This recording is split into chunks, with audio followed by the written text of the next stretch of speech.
Assalamualaikum warahmatullahi wabarakatuh. Jadi ini adalah video mengenai tentang sejarah Inggris menjelajah Indonesia. Nah, berikut adalah nama-nama anggota dari kelompok kami. Yang pertama Muhammad Afrizal Ramadhani dari nomor presensi 12, Muhammad Daril Firdaus dengan nomor presensi 13, dan Nabila Sukma Najwa dengan nomor presensi 14. Lalu yang terakhir ada Zahra Safira Agrina dengan nomor presensi 35. Selanjutnya, saya akan menjelaskan mengenai topik yang akan kami bahas. Yang pertama ada latar belakang. Jadi, latar belakang ini meliputi tentang motif penjajahan tersebut. Yang kedua ada proses penjajahan, meliputi tokoh dan rute. Dan yang ketiga ada dampak, meliputi bidang pemerintahan, bidang keuangan, serta bidang sosial. Nah, setelah kami riset dan kami baca dari beberapa sumber, dapat diketahui atau dapat disimpulkan bahwa bangsa Inggris menjelajah bangsa Indonesia itu motif yang pertama adalah untuk mencari rempah-rempah, yang kedua berdagang, yang ketiga menguasai jalur laut, dan yang keempat mencari daerah pasar bagi produk-produk Inggris. Kemudian saya akan menjelaskan mengenai perincian serta penjelasan detail mengenai motif penjajahan tersebut. Yang pertama pada tahun 1509, Portugis tiba di Maluku untuk menjelajah Indonesia dengan tujuan mengambil rempah-rempah kemudian dijual.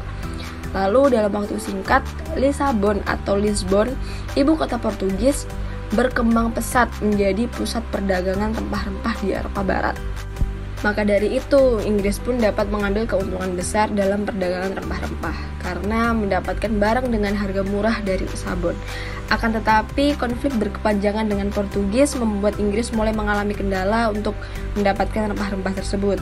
Oleh karena itu, kerajaan Inggris mengutus orang terbaiknya untuk mengarungi samudra dan mencari negeri penghasil rempah-rempah. Di sini saya akan menjelaskan proses penjajahan.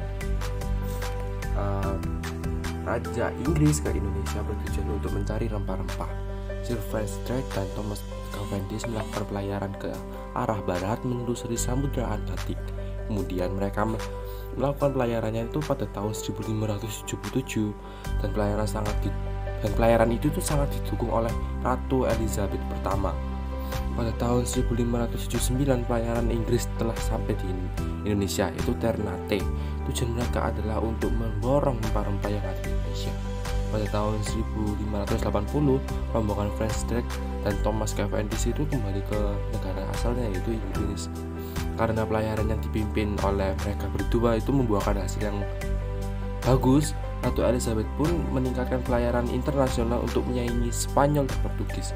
Kemudian Ratu Elizabeth pertama memberikan hak istimewa kepada EIC, East Indian Company, Persekutuan Dagang Inggris.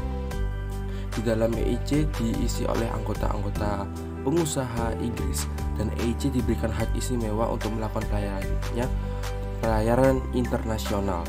Kemudian EIC melakukan pelayaran ke Indonesia dan EIC mendirikan kantor-kantor di Indonesia pada tahun 1604. Pelayaran EIC ke Indonesia itu tidak memiliki peran penting bagi Indonesia secara ekonomis dan politis, dan kantor-kantor EIC atau Inggris yang ada di Indonesia itu didesak oleh Belanda dan disuruh untuk pergi dari Indonesia. Kemudian Francis Drake dan Thomas Cavendish pun pergi dari Indonesia, kemudian berlayar lagi ke South Asia dan East Asia. Sekian dari saya. Yang ketiga ada Sir Henry Middleton. Sir Henry melakukan pelayaran kedua EIC pada tahun 1604. EIC itu sendiri adalah East Indian Company. Itu di dalam anggotanya itu ada anggota-anggota pengusaha dari Inggris. Beliau mencapai Ternate, Tidore, Ambon, dan Belanda. Jadi Sir Henry pada pelayaran kedua EIC tahun 1604 itu mencapai Ternate, Tidore, Ambon, dan Belanda. Yang keempat ada William Dampier. William Dampier adalah seorang penjelajah dan navigator Inggris yang pertama kali menjelajahi Australia.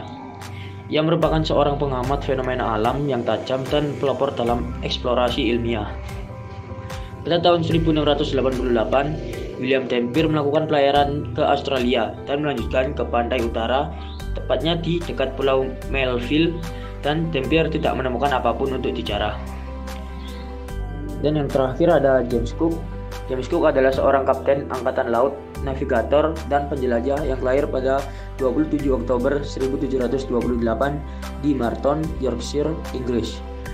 Selain tertarik pada dunia pelayaran, beliau diketahui menguasai ilmu aljabar, geometri, trigonometri, navigasi, dan astronomi.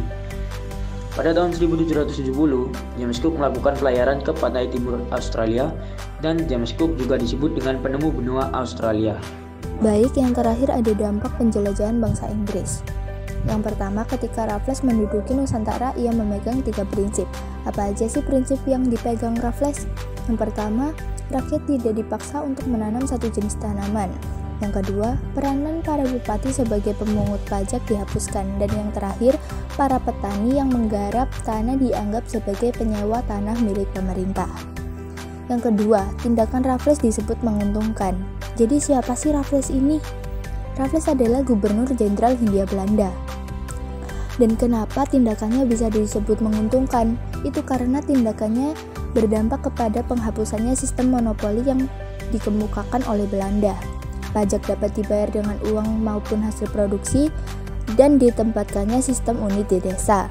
Selain itu, dampak dari membagi Pulau Jawa menjadi 16 kerasidenan membuat sistem pemerintahan berubah, juga dari pemerintahan pribumi maupun barat.